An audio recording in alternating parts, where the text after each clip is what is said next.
नमस्कार एस्परंट्स, कशा आहात सगळे? तर स्वागत आहे आपल्या नवा अँथ्रोपॉलॉजिकल थॉट मध्ये. आत्ताच लेक्चर रेकॉर्ड केला मी आणि त्याचा आवाज येत नव्हता म्हणून परत करावा लागला. जर अगोदरचे लेक्चर पाहिजे असेल तर इकडे पाहू शकता तुम्ही. इकडे आय लिंक आहे आणि प्रतिसाद चांगला देताय तुम्ही. असंच प्रतिसाद द्या. प्लस तुम्ही डोनेट पण करू शकता. इथं खाली आय लिंक आहे, इथं पट्टी येत असेल तर तिकडे तुम्ही माझा UPI ID पण पाहू शकता. तर तुम्हाला जी पण अमाऊंट वाटेल त्या अमाऊंट तुम्ही डोनेट करू शकता. तर आतापर्यंत आपण पाहिलेलं वेगवेगळे school of thought, classical evolutionism, historical particularism, आता डिफ्युजनिझम बघूया. तर डिफ्युजनिझम काय आहे, काय ते सगळं बघूयाच. पण आता थोडंसं मी तुम्हाला हिस्टॉरिकल बॅकग्राऊंड सांगतो. आता हिस्टॉरिकल बॅकग्राऊंड जर सांगायचं झालं, ही स्कूल ऑफ थॉट कशी आली, तर सगळ्यात पहिला जो रिएक्शन होता, कशाचा रिएक्शन होता, तर जे क्लासिकल इव्होल्युशनिझम होते तर त्यांचाच रिएक्शन होता ही स्कूल ऑफ थॉट. तर हे काय म्हणायचे क्लासिकल इव्होल्युशन वाले, की जे कल्चर जे आहे ते स्ट्रेट फॉर्मॅटमध्ये येतं, जसं की सॅव्हेजरी टू बार्बरिझम टू सिव्हिलायझेशन, एकाच लाईन मध्ये येत राहतं. म्हणजे अशाच रीतीनं हे होणार फॉलो. पण हे काय म्हणतात की असंच नाही ना, दुसरी खूप सारे वेगवेगळे जे कल्चर्स आहेत ते वेगवेगळे ओपन अप होऊ शकतात. आणि त्याचं एक मेन कारण म्हणजे एक तर आहे कलोनियलिझम. कलोनियलिझम म्हणजे काय, जे पण यांनी कॉलनीज कॅप्चर केल्यात त्याच्यामुळे पण जो डिफ्युजन झालाय तर त्यामुळे पण होऊ शकतं. प्लस जे ख्रिश्चन मिशनरीज आहेत, जसं जसं आता मला वाटते 1800-1900 मध्ये जसं जसं चाललोय आपण, तर त्यामध्ये थोडंसं ख्रिश्चन मिशनरीजचं पण फ्लो वाढत चाललंय. त्यामुळे डिफ्युजन खूप हाय लेवलवर होणार आहे. तसं बघितलं गेलं तर हे जे डिफ्युजनिस्ट होते तर यांनी काय म्हटलंय, जे क्लासिकल इव्होल्युशन आहे त्याला डिनाय केली आहे, पण त्यांना अपोज केलंय. पण त्यांची जी आयडिया आहे इव्होल्युशनची तर ते रिजेक्ट नाही केलं त्यांनी.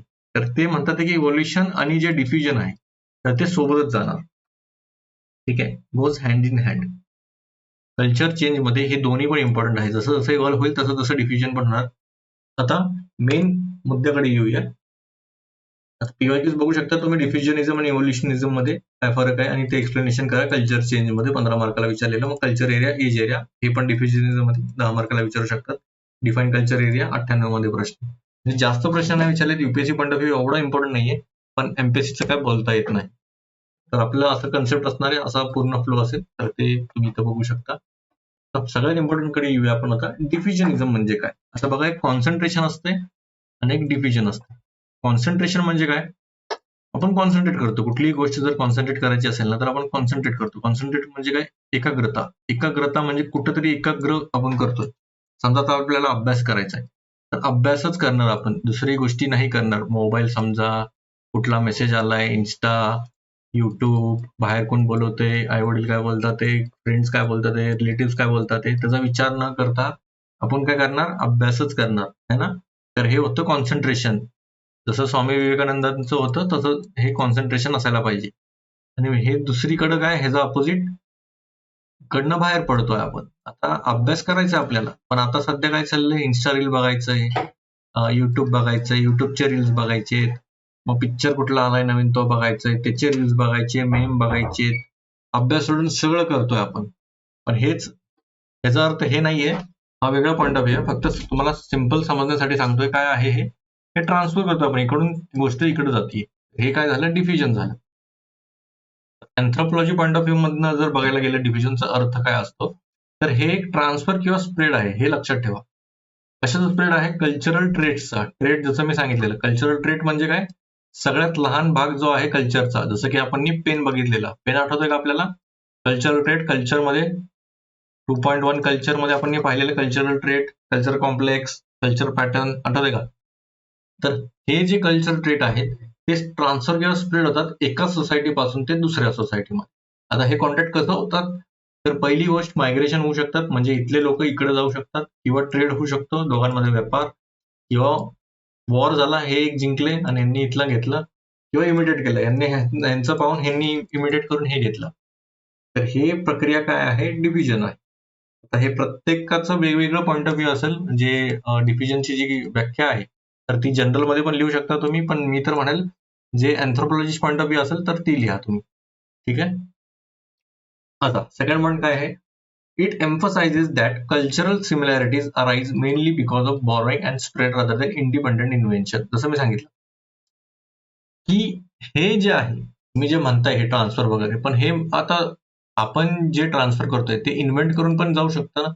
पण कुठलीही सोसायटी इन्व्हेन्शन नाही करणार असं यांचं म्हणणं आहे. कारण की जर सिमिलर तुम्हाला कल्चरल सिमिलॅरिटी दिसत असतील तर ते इन्व्हेन्शन नाही करणार, हे कॉपीज करणार. कारण की हे बॉरोज केलं जाऊ शकतं किंवा स्प्रेड केलं जाऊ शकतं. इन्व्हेंट करू नाही शकत. कारण की इन्व्हेंट जर केलं असतं तर हे वेगळं झालं असतं. इथं वेगळं झालं असतं आणि इकडे वेगळं झालं असतं. आणि डिफ्युजनिझम म्हणजे काय, तर हे स्टडी करतं हाऊ अँड व्हाय, कसं आणि का कल्चरल एलिमेंट्स कसे मूव्ह होतात अक्रॉस रिजन्स. आणि हे फाउंडेशन क्रिएट करतं कल्चर एरियाचं स्टडीजचं. तर कल्चर एरिया स्टडीजचं काय ते पुढे बघणार आहोत आपण. हे क्लिअर आहे.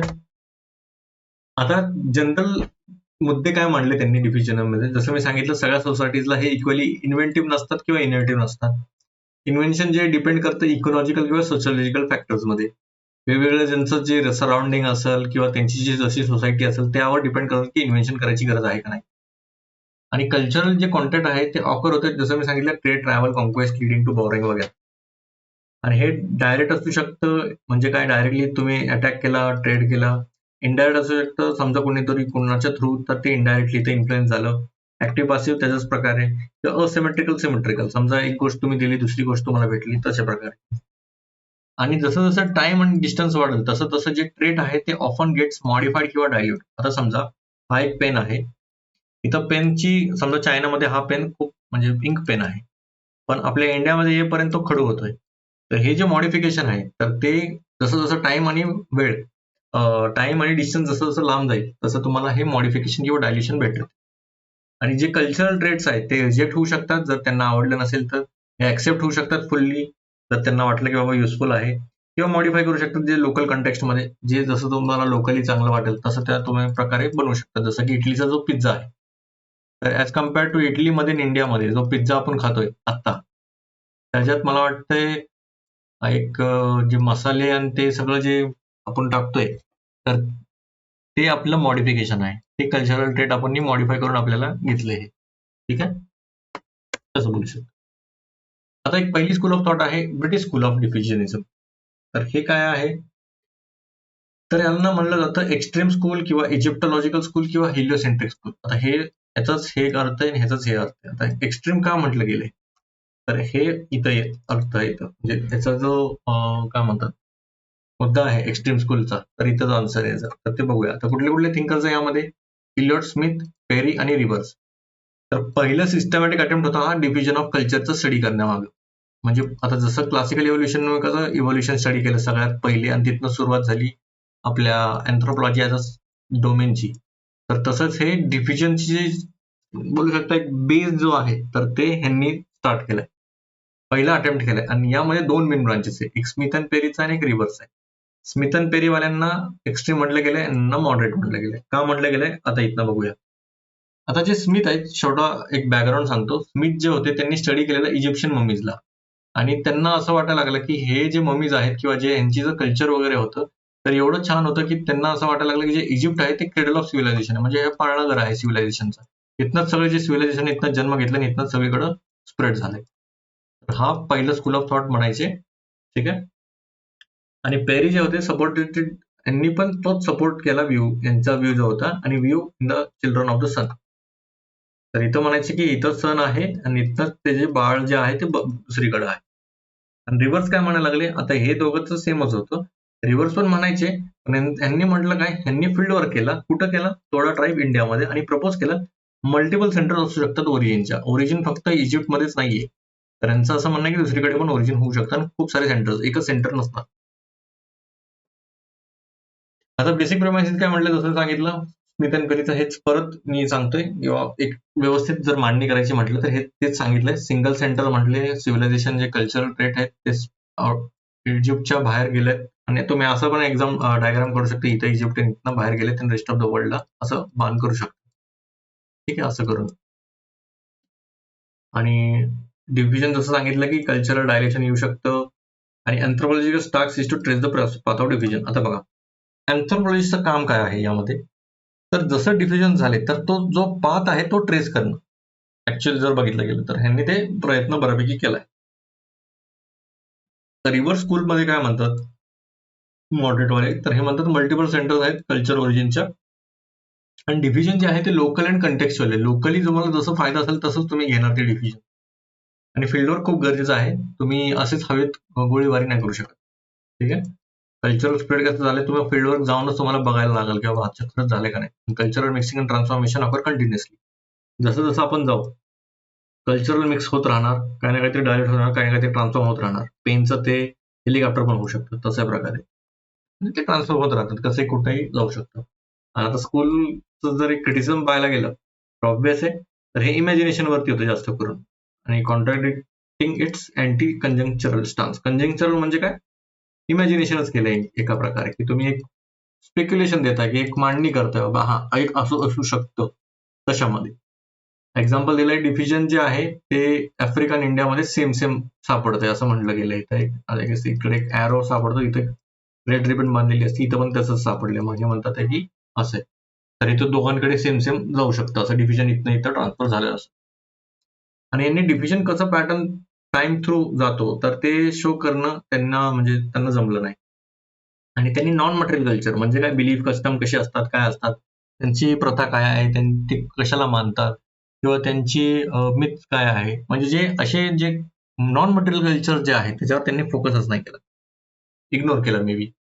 आणि फील्डवर्क तर नव्हतीच. आणि ते म्युझियम कंपॅरिझन करायचे, म्युझियम मध्ये जे सापडतंय त्याला बघून आहे म्हणायचे याच्या इथं पण असं सापडतं, इथं पण असं सापडतं, म्हणजे हेच आहे.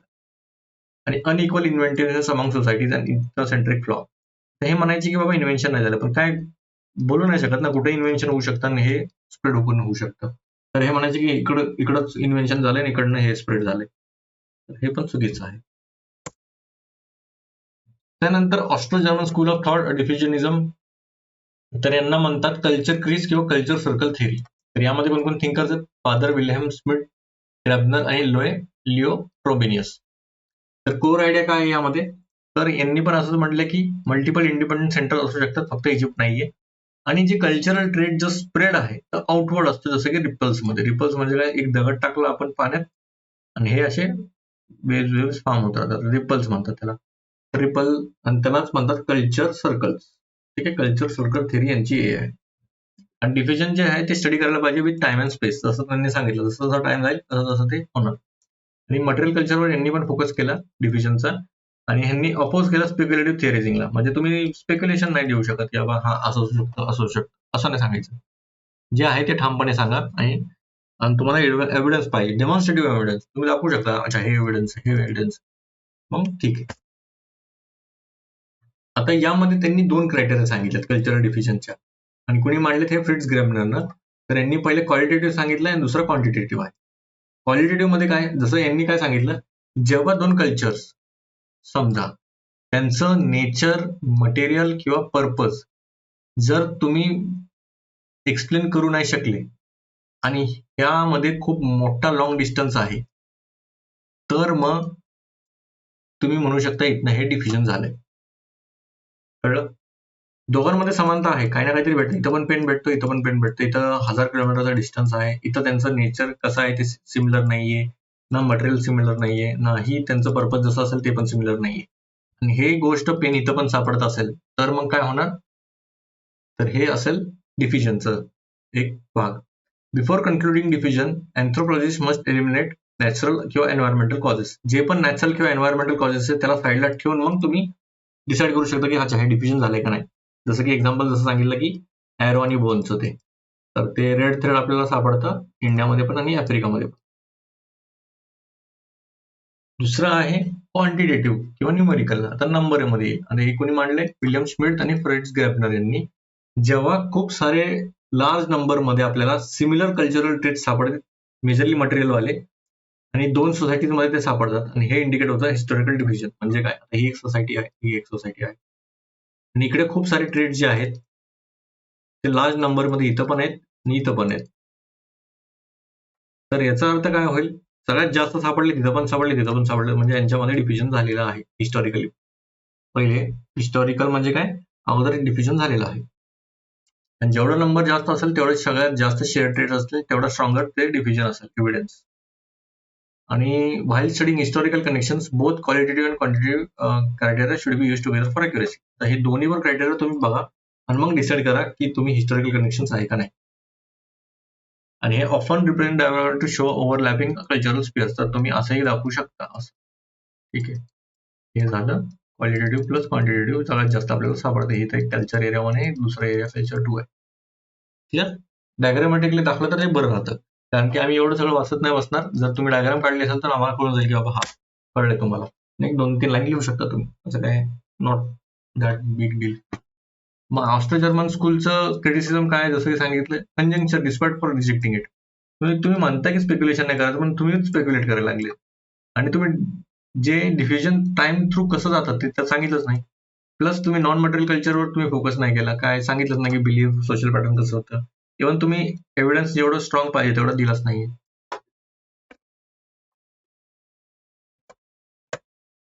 आता दोघांमध्ये डिफरन्स जे आहे ते बघू शकता. डिफ्युजनचा टाईप कसा आहे, एक्स्ट्रीम आहे इथं मॉडरेट आहे. सेंटर कुठं सांगितलं, इजिप्त, इथं खूप सारे सांगितलंय. अप्रोच ऑब्झर्वेशन आहे, इथं अनालिटिकल आहे, फॉर्म आणि नंबर. कंजेक्चरिझम म्हणजे जनरली इथं यूज होतं स्पेक्युलेट करणं, इथं इथं रिजेक्ट केलंय. फोकस काय, मटेरियल आणि नॉन मटेरियल, इथं मेनली मटेरियल आहे. ट्रेड डिफ्युजन पाथ आहे इथं, आणि इथं डेमॉन्स्ट्रेट डिफ्युजन सायंटिफिकली सांगितलंय.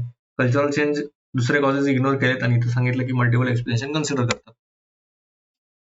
थर्ड स्कूल ऑफ थॉट जे आहे, जे की आहे अमेरिकन स्कूल ऑफ डिफ्युजनिझम. तर यामध्ये कोण कोण आहेत थिंकर्स, विस्लर, क्रोगर. आता हिस्टोरिकल बॅकग्राऊंड जर सांगायला गेलं तर विस्लर जे आहेत हे स्टुडंट आहेत फ्रान्स बोर्डचे. त्यांनी वर्क केलं अमेरिकन म्युझियम ऑफ नॅचरल हिस्ट्रीमध्ये, आणि हे लिंक करतात जर्मन आणि अमेरिकन स्कूल. आणि यांनी फोकस केला जॉग्राफिकल डिस्ट्रीब्युशन ऑफ ट्रेड्स वरती, म्हणजे जॉग्राफी मॅटर करते इथं त्यांना. आणि त्यांनी रिजेक्ट केलं बाबा इव्होल्युशनरी जे ग्रुपिंग सांगितलंय की पहिले सॅव्हेजरी आले, मग बार्बरिझम आले, मग सिव्हिलायझेशन आले, तर हे चुकीचं आहे म्हणतात हे. आणि त्यांनी आर्टिफॅक्ट्सवर फोकस केला. जर सेम रिजन मध्ये सापडत असेल तर हे शेअर करतात कल्चरल हिस्ट्रीज. जे पण तुम्हाला सापडतील जवळच्या जवळ आर्टिफॅक्ट्स तर ते असणार. आणि त्यांनी कल्चर एरिया आणि एज एरियामध्ये कन्सेप्ट डिस्कस केले. आता हे काय आहे ते बघूया. आता जे कल्चर एरिया आहे त्याचा एक सांगतो तुम्हाला. हे समजा इथं एक कल्चर चाललंय, इथं जो ट्रेट आहे हा T1 समजा इथं इथं सापडतोय, इथं पर्यंत, इथपर्यंत सापडतोय. तर हे काय झालं, हा जो ट्रेड आहे तर हा कुठपर्यंत सापडतोय, इथपर्यंत सापडतोय ना. तर या जी बाउंड्री जी असेल तर हे काय म्हणणार, कल्चर एरिया. क्लिअर? आणि एज एरिया काय असणार, आता यामध्ये समजा इथं एक कल्चर ट्रेट आहे, इथं 4-5 आहे, इथं नंतर नंतर हे कॉन्सेंट्रिक सर्कल्स मी बनवले, 3-4 सर्कल आहेत यामध्ये. तर जर इथून इथपर्यंत जर पाहायला गेले तर हा शॉर्ट एरिया आहे. स्मॉलर एरिया म्हणजे काय, आत्ताशी रिसेंट डिफ्युजन झाले, म्हणजे काय आत्ता डिफ्युजन झाले. आणि समजा हेच एरिया इथपर्यंत असेल तर हे काय झालं, लार्जर एरिया झालं, आणि ह्याला खूप वेळ झालाय ना, तर हे थोडंसं जुनं असणार, ओल्डर डिफ्युजन असेल. तर हे म्हणतात जेवढं छोटं एरिया तेवढं, जेवढं छोटा एरिया तेवढं रिसेंटली आत्ता झालंय. जेवढं लांब एरिया असेल जिथपर्यंत ट्रेड सापडले, तर हा जो एरिया असेल जेवढा लांब आहे म्हणजे काय, त्याला वेळ लागला असेल म्हणून हे ओल्डर डिफ्युजन झालं. क्लिअर? आता याचाच त्यांनी कोणी केला हा स्टडी, तर मला वाटतंय क्रोबर का कोणीतरी केलाय, तुम्ही मला कमेंट सेक्शन मध्ये सांगू शकता.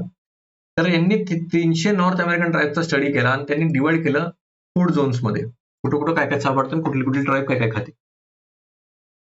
तर फूड बेस जर बघितलं गेलं, साल्मन फिश जे आहे ते नॉर्थ पॅसिफिक ओशन प्लॅटो मध्ये सांगितलं. Wild seeds California, intensive agriculture south west USA, Mexico, Peru मध्ये. पोलर रिजन्स मध्ये deer, bison, bull, great plains आणि मेज ईस्टर्न नॉर्थ अमेरिकामध्ये सापडतात. क्लिअर? तर याचा फायदा घेऊन यांनी म्हटलं की बाबा रिजन्स डिवाइड केले आणि फूड झोन्स कुठे कुठे सापडतात ते सांगितलं. म्हणजे काय म्हणायचंय, या एरियापर्यंत एवढा जो एरिया आहे त्यामध्ये फक्त साल्मन फिश मेजरली सापडते. या एरियामध्ये वाईल्ड सीड सापडते, या एरियामध्ये हे सापडते, असं असं असं असं. ठीक आहे. आता यांचं बेसिक प्रिमायसिस काय आहे, तर डिव्हिजन जे आहे ते इमिटेशन थ्रू सापडतं रादर दॅन इंडिपेंडंट इन्व्हेन्शन. म्हणजे ते इन्व्हेंट नाही करत, ते फक्त कॉपी करतात. ठीक आहे. तर असं काहीतरी सापडले तर हे पण इथं असंच बनवणार. आणि borrowing cultural traits is easier than creating new ones. तुम्ही स्वतःहून एवढे एफर्ट्स कशाला घेतील नवीन बनवायसाठी, तर आपल्याला हायतं मिळतंय. आता जसं आपल्याला आयतं आपल्याला नोट्स वगैरे भेटत असतील तर ते सोपं जातं, ते कॉपी करायला सोपं जातं. रादर दॅन तुम्ही स्वतःहून नोट्स काढायचं म्हटलं तर खूप एफर्ट्स लागतील आणि त्याला टाइम पण जाईल. आणि आता सध्या तरी तुम्हाला जास्त वेळ पण कमी आहे, प्लस तुम्ही एवढं करत बसायला लागलं तर मग तुम्हाला 2 वर्ष 3 वर्ष लागतील एकच करायला. मग त्यापेक्षा हे बरंच आहे ना. आणि अडॉप्शन जे आहे, जे पण तुम्ही अडॉप्ट करताय, तर ते नीड जशी असेल सोसायटी त्या हिशोबाने घेणार ना. आता तुम्हाला तुमचा ऑप्शनल आहे जॉग्राफी आणि तुम्ही घेताय नोट्स अँथ्रोचे, तर काय अर्थ आहे घ्यायला? नाही. तुमचं जर ऑप्शनल अँथ्रो असेल तेव्हाच तुम्ही घेणार ना. तसं आहे ते. म्हणजे जेव्हा नीड असेल सोसायटीची त्या हिशोबानेच ते घेणार. आणि डिव्हिजन जे आहे ते स्ट्रॉंगेस्ट असणार जेव्हा शेअर जॉग्राफिकल झोन्स असतील. जेव्हा 2 जॉग्राफिकल रिजन सेम असतील आणि सगळ्यात जास्त डिव्हिजन इकडे होणार. जसं की त्यांनी सांगितलं कल्चर एरिया अप्रोच केला कल्चरल सिमिलॅरिटीसाठी within the same region. Clear? टीका बघूया, यांचे टीका काय केले. विस्लरनी ते सांगितलं बाबा लिमिटेड क्रायटेरिया सांगितलं, overlapping area emerge and multiple variables वर अप्लाइड. आता जे ओव्हरलॅपिंग एरिया जाते, तुम्ही सांगता की हा एरिया खूप हे आहे, तर हे एक लिमिटेड क्रायटेरिया आहे. तर जर बघितलं गेलं तर मल्टिपल व्हेरिएबल्स पण अप्लाय केले तर हे वेगवेगळं होऊ शकतं. जरुरी नाही की इथलंच असेल, इथलं पण होऊ शकतं, हे पण होऊ शकतात, दुसरं पण येऊ शकतात, इथनंही येऊ शकतात. तर असं काही गरज नाही. आणि तुम्ही एक्झॅक्ट बाउंड्री पण नाही बोलू शकत नाही. कल्चर एरिया एवढी बाउंड्री आहे का? जर इकडे सापडलं तर तुम्ही काय करणार मग? तसं आहे. आणि ही approach doesn't fit societies with social stratification. समजा सोशली तुम्ही इथं राजा, इथं सेनापती, इथं छोटे ऑफिसर, इथं फार्मर, यांना कसं स्ट्रॅटिफाय करणार? कुठला एरिया कुठं असेल? सगळेच यूज करतात हे. मग कुठपर्यंत सांगणार तुम्ही? तर इथं फिट नाही होते. आणि हे डिव्हिजन जे आहे ग्लोबल स्केलवरती तुम्ही डिफाईन नाही करू शकत. आणि एक्सक्लुसिव्ह फोकस दिला तुम्ही मटेरियल कल्चरवरतीच. हा एक प्रॉब्लेम आहे. मटेरियलच बघताय, नॉन मटेरियल तर बघितलंच नाही. तर बऱ्यापैकी तुम्हाला कळलं असेल हे सगळं. तर डिफ्युजनिझम म्हणजे काय? तर मुव्हमेंट आणि borrowing of culture rather than parallel evolution. Parallel evolution नाही झालं इथं. पॅरलली इथं पण इव्हॉल्व झाले, इथं पण इव्हॉल्व झाले असं नाही होऊ शकत. तर यांचं असं म्हणणं आहे की इथं ट्रान्सफर झाले. तर सगळे जे स्कूल्स आहेत तर त्यांनी प्रत्येकाने वेगळं काहीतरी पॉईंट ऑफ व्ह्यू मांडण्याचा प्रयत्न केला. जसं की ब्रिटिशनं सांगितलं की सिंगल सेंटर असेल, ऑस्ट्रो जर्मनने काय सांगितलं मल्टिपल कल्चर सर्कल असतील आणि ॲनालिटिकल क्रायटेरिया सांगितलं. अमेरिकनवाले म्हणतात इकॉलॉजिकल आणि जॉग्राफिकल फोकस दिला कल्चर एरियाजवरती. भले किती पण लिमिटेशन असू द्या. तर हे जे थेरीज आहेत ना ते ग्राउंडवर्क प्रोव्हाइड करतात मॉडर्न कल्चरल अँथ्रोपॉलॉजीला आणि हिस्टॉरिकल पॉप्युलिझम. क्लिअर? जर लेक्चर आवडलं असेल तर लाईक करा, शेअर करा, सबस्क्राईब करा. आणि हा व्हिडिओ पाहिला नसेल तर पाहून घ्या. आणि तुम्हाला जे पण अमाऊंट डोनेट करायची तर इकडे खाली आहे UPI ID, तर ती तुम्ही करू शकता. चला मग भेटूया. धन्यवाद. जय महाराष्ट्र, जय हिंद.